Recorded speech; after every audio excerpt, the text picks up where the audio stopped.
consecuencia una alteración en el bienestar. ¿Está bien? ¿No? La situación aguda de la emoción que dura 5 segundos. ¿De acuerdo? Bien, entonces, dice ahí abajo enfermedades citosomáticas. Ah, porque se me volvió esto. ¿Cómo volvió esto? Si lo habíamos echado. ¿Ven que les digo? Bueno, algún día aprenderé algo más sobre comportamiento de computadora.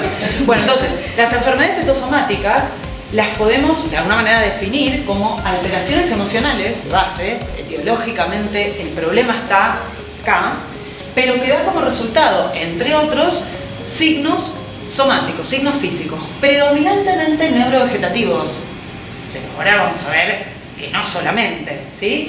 Cuando decimos signos neurovegetativos, bueno, activación del sistema nervioso autónomo simpático, esto lo sabemos todos porque cualquier respuesta de estrés, incluso la aguda, produce una movilización, una activación simpática, ¿verdad? Simpática y parasimpática en realidad. Nosotros nos estudiamos más los signos simpáticos, pero concomitantemente hay una respuesta parasimpática, ¿verdad? Entonces taquicardia, taquipnea, puede haber jadeo, puede llegar a haber hasta un síncope, después lo vamos a charlar mejor, fasciculaciones musculares, temblores, etc.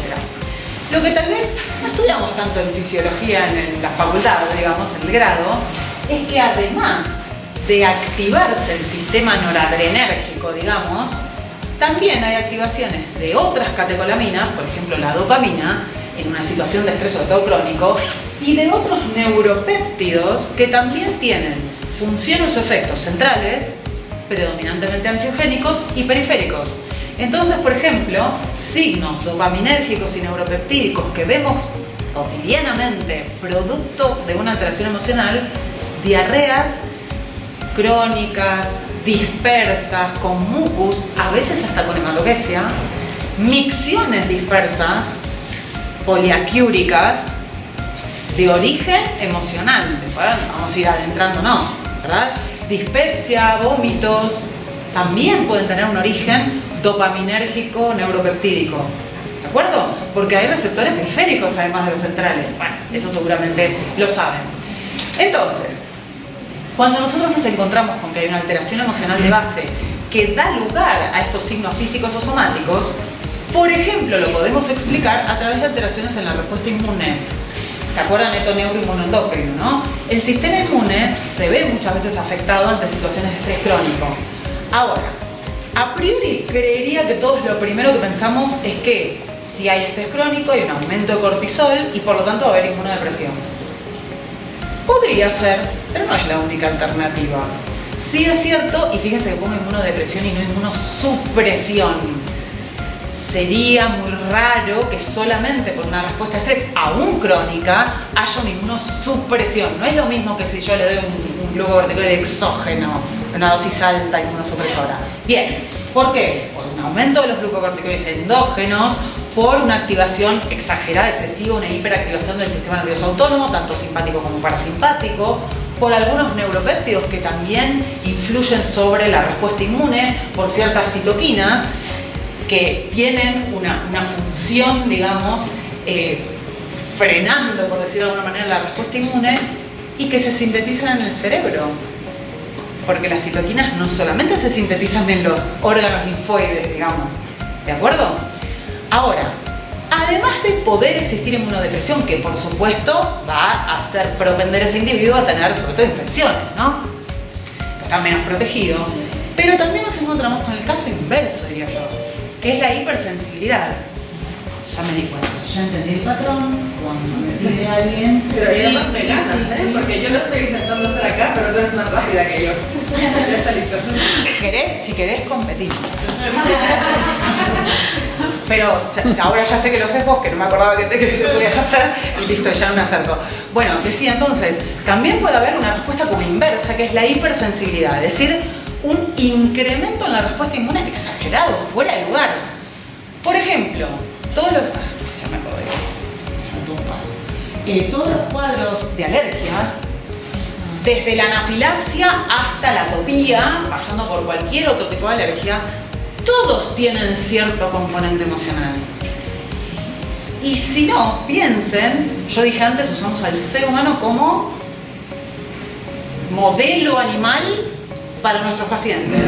Si alguno de ustedes propio o algún familiar padece alguna alergia, muy probablemente su médico alergista o alergólogo le dijo: también podrías hacer una consulta de salud mental, ¿no? ¿Por qué? Porque hay un altísimo componente emocional en nuestros pacientes también. ¿Bien? Autoinmunidad, es decir, una respuesta exagerada, pero esta vez no hacia lo ajeno, sino hacia lo propio. Entonces, enfermedades autoinmunes que obviamente que también tienen, y lo mismo la hipersensibilidad, un componente genético, epigenético, ambiental, por supuesto, pero también puede tener un componente emocional, sobre todo en el inicio, en el onset, en el disparo, ¿no? En cuando aparecen por primera vez los signos, ¿de acuerdo? Y luego nos encontramos con una situación donde el sistema inmune está mal regulado y responde inapropiadamente. Por ejemplo, el cáncer, que en definitiva, además de que tiene que haber oncogenes, que se tienen que activar, con en general creemos estímulos ambientales diversos, radiación, contaminantes, etc. Pero también hay un componente emocional en el inicio, en el disparo de básicamente una respuesta desregulada del sistema inmune que no es capaz de controlar un sobrecrecimiento celular cuando no corresponde que lo haya, ¿no? ¿Estamos de acuerdo? Así como síndrome de intestino irritable, esas son las siglas, después vamos a charlar específicamente sobre esto, porque de nuevo, claro que hay componentes físicos, genéticos, ambientales, pero, y piensen, por eso puse a propósito el nombre síndrome de intestino irritable, que es el mismo que se usa en humanos, ¿verdad? Ex colon irritable, ex porque el humano no solamente se le inflama el colon, y el perro o el gato tampoco. Entonces, hoy se lo llama síndrome de intestino irritable y tiene un enorme componente emocional en todas las especies. Cistitis en el gato. Bueno, vamos a hablar todo un capítulo del tema. Entonces, fíjense cómo, tal vez a priori uno hace una relación más lineal, estrés, inmunodepresión, más no necesariamente. Es más, me atrevo a decir que vemos más cualquiera de los otros casos que una inmunodepresión por estrés. Esto no lo estoy diciendo con evidencia científica, es una percepción mía, pero piénsenlo. Bien, ejemplos de... Gaby está distraída. Jacqueline levantó la mano. No sé. Bueno, ejemplos. ¿Dejamos las preguntas para el final? Sí, sobre todo diría que las del Zoom, porque si no va a ser muy disruptivo. Sí. Si no molesta, Jacqueline, perdón, no te me ofendas, porque si no tengo que ir y venir, ¿está? Lo hacemos al final. Bien, decía entonces, algunos ejemplos de mi propia casuística. En un estudio que hicimos con el doctor Menzel en la Universidad de El Salvador, estudiamos perros ansiosos, es decir, un grupo de perros, todos ellos con algún trastorno de ansiedad diagnosticado, ¿no? Ya sea con trastorno de ansiedad generalizada, de ahí la sigla, o con ansiedad por separación. Aclaro, estos porcentajes, este es un trabajo hecho antes de la pandemia. El Zoom perdió el audio, por eso... El Zoom perdió el audio. Ok. Trabajando con 102 perros, todos diagnosticados con algún trastorno de ansiedad. En particular, con trastorno de ansiedad generalizada o ansiedad por separación. Lo que les aclaraba es que este trabajo fue hecho antes de la pandemia. Lo digo porque creo que si hoy lo repetimos, que de hecho estamos en eso, estarían invertidos. Volvió a perder. Esta idea de que trabajan mancomunadamente y de que lo que llega por un lugar, que es lo que decías vos, se responde por el otro. Por ejemplo, supongamos acá la piel detecta algún tipo de peligro, situación desagradable. Imaginemos un gatito que es poco tolerante al contacto táctil, lo cual seguramente conocen 1 millón de gatitos poco tolerantes al contacto táctil por una pobre estimulación temprana o porque fueron separados precozmente de su madre, etcétera, etcétera, con lo cual tienen en general agresión irritativa. Entonces, tengo un gatito poco tolerante al que le hago un mimito. No un contacto doloroso, un mimito.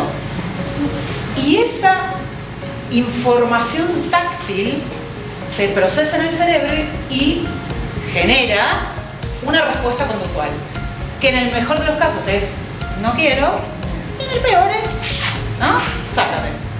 ¿De acuerdo? Entonces, algo que se generó en la piel terminó en una respuesta conductual. Vamos a ver el caso inverso.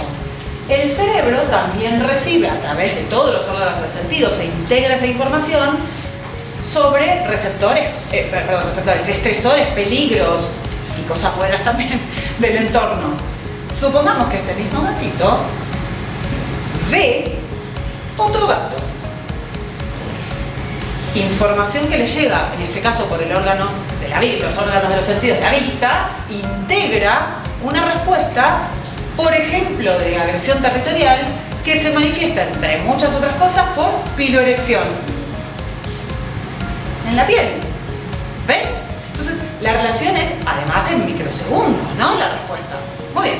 Teniendo en cuenta esto, pensemos cómo en esta red intrincada de cerebro-piel, piel-cerebro, se produce un signo cardinal que vemos en el 99,9% de las patologías que se manifiestan en la piel, pero que no necesariamente se generan en la piel, que es el prurito. Dicho sea de paso, nosotros inferimos que un perro o un gato puede tener prurito. No sabemos si tiene prurito, porque nosotros vemos la variable emergente. Veo la respuesta comportamental de rascado. Yo no sé si le pica. Supongo que le pica. ¿De acuerdo? Algo que me olvidé decir antes, no tengo ningún problema que saquen fotos, está bueno y de hecho puedo usar. Pero lo que les quiero aclarar es que al final les puse el código QR para que se descarguen el PDF. Solo para que tranqui, no se me olvide decirlo. Bien. ¿Sí? Una pausa. Me llama la atención por la situación de